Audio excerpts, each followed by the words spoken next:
What can you do right now to make sure that 2021 is going to be your best year of sales ever on Etsy? Today, I'm going to share with you what you need to do right now to make sure that the busiest period, Christmas period in 2021 is going to be your best ever. I'm going to show you step by step how we can take that information you got from last year to make this year the best ever. So you're going to want to stick around and watch this video. Hey, I'm Duthie. I've been an Etsy seller for 12 years and I've been helping other people sell on Etsy for over 5 years. I was chosen as an Etsy U instructor and I've also been working for eRank for 18 months. I'm committed to getting the best quality information and sharing with you guys how to grow your shop.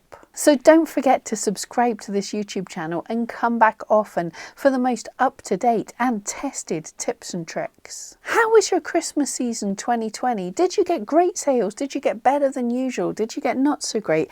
Let me know in the comments below how 2020 treated you. I had another great Christmas season and I wanted to share with you guys what I do in January to capitalize on all that extra information I've got floating around so that I can make things even better and make 2021 even better, selling more stuff. It's easy to feel disheartened just now. The peak number of sellers on Etsy is round about November each year, so things are tailing off. If you had a good Christmas, those highs are dropping away, although January there usually is a little bit of momentum, but it's just not going to feel like what it felt like before. But this is normal. Don't feel disheartened. This is what happens. Retail is not linear.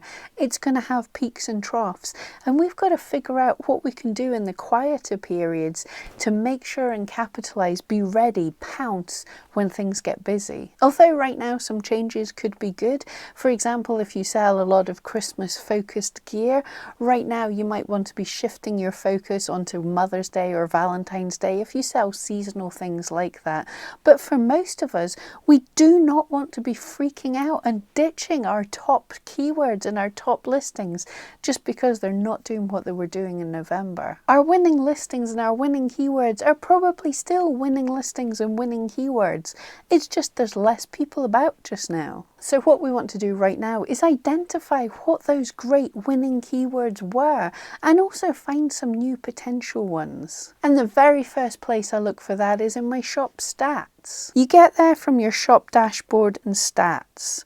It's important to choose a long enough period of time here. You want to see the results for thousands of views, not just tens or hundreds of views. So change the time period you're looking at to long enough so you have a good amount of data here. I'm picking the time period of the last 3 months in the year, but if needs to, pick the whole year. And note, if you're not getting high views at the moment, it's difficult to get enough data to have statistically significant results. So it's really important that you don't waste your time constantly checking on daily or weekly stats, but you can still do this once a year thing that I'm going to show you here. So click Etsy search from your stats page and scroll down to your searched terms. These are your most important keywords. These are keywords that buyers are already finding you for. They're seeing you in search and they're clicking on your listings. So keep a note of these keywords. If you have a paid eRank subscription,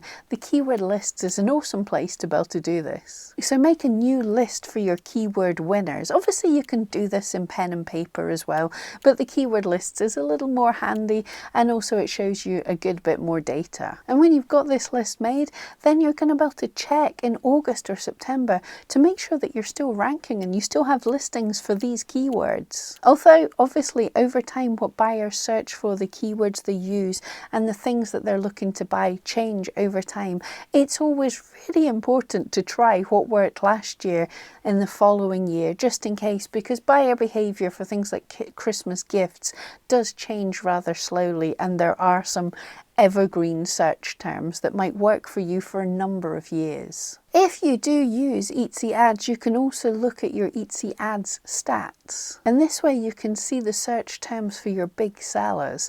This is one of the only reasons I see a good reason for running Etsy ads is it does give you some slightly better data here. When you click right in, you can see for that listing some searched terms that have either a high click-through rate, which is a high level of people when they see you in search clicking on your item instead of other people, which is fantastic. Or even better, if you're getting a lot of sales on something, you can see the exact searched term that has the highest buy-through rate. And there's another place to get some keywords, and that's in your dashboard under Marketing Search Analytics Beta. Now this is in beta and some people don't like it or whatever, but it's super helpful just to get some ideas. And by the way, when you're looking at stats, don't try and run the numbers to add up every different result from different search terms in different places. Don't try and make everything add up to the nearest single visitor. You're just looking at broad strokes here. If you order this by impressions, you get an idea of the search terms that lots of buyers are looking for. Impressions just mean people are searching, and Etsy's showing a results page and it might have your listing in there somewhere. So high impressions mean there's a lot of people searching for this. And it's even better if it's got a high level of impressions, but your ranking number is high. This means lots of people are searching, but you're quite low down in the search.